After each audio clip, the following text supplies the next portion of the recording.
Look at the airspace over Dubai on a normal day. It's one of the busiest intersections on the planet, connecting Europe, Asia, Africa, and Australia. But then, those planes vanish. Following drone strikes near Dubai's airport, authorities halted operations, paralyzing this vital network. The sheer scale of this bombardment is staggering. Since the conflict began, over 1,600 drones, 285 ballistic missiles, and 15 cruise missiles have been fired directly at United Arab Emirates territory. Yet, despite this massive assault on sovereign soil, the UAE has not fired a single missile back at Iran.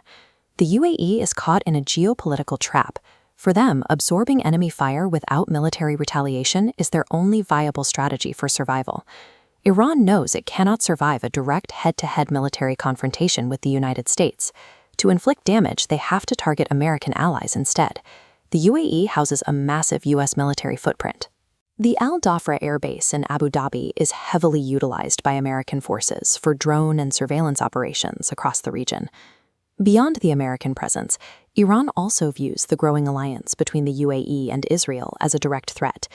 The 2020 Abraham Accords, a historic agreement normalizing diplomatic relations between Israel and several Arab states, deepened intelligence and cybersecurity cooperation right on Iran's doorstep.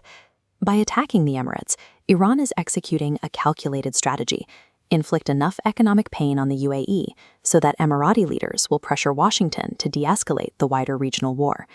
The UAE is effectively functioning as a geopolitical hostage, violently punished simply for its strategic alliances. Notice exactly what is being hit. Iran is largely ignoring highly defended military bases, choosing instead to bomb economic lifelines like busy airports, massive shipping ports, and oil facilities. Take the Fujairah Port. It was built to bypass the narrow Strait of Hormuz, a massive choke point. Located on the eastern coast, Fujairah allows the UAE to export oil directly into the open ocean, shielded from an Iranian naval blockade. But Iran has aggressively launched drone strikes on this port anyway, sending a clear message that absolutely no Emirati trade route is secure. Iran is weaponizing the threat of global supply chain paralysis to exert control over the entire Gulf economy. The UAE's growth is built on a reputation for absolute stability.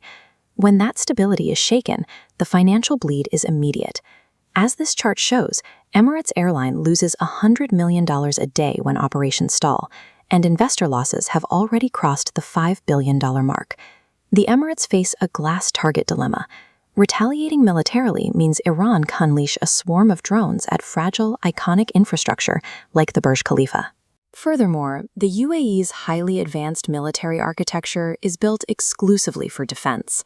Their primary systems, like the Patriot, a surface-to-air missile system designed to intercept incoming aerial threats, lack the capability for a sustained offensive strike. They rely entirely on the U.S. security umbrella. The Emirates hold the defensive shield, while Washington is expected to act as the offensive sword.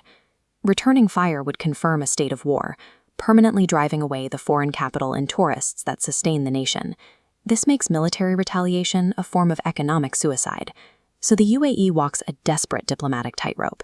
They loudly condemn the attacks and close their embassies in Tehran, while actively working to avoid any military escalation. Their physical reality consists of constantly scanning the skies, intercepting missiles midair, and hoping the burning debris falling back to Earth doesn't crush their economy below. We often equate national power with extreme wealth and cutting-edge military technology, but against the grim reality of asymmetric drone warfare, those advantages vanish. In modern conflict, high-value infrastructure creates a unique set of targets that are impossible to fully defend. For the UAE, the decision to remain silent is a calculated attempt to protect that vulnerability.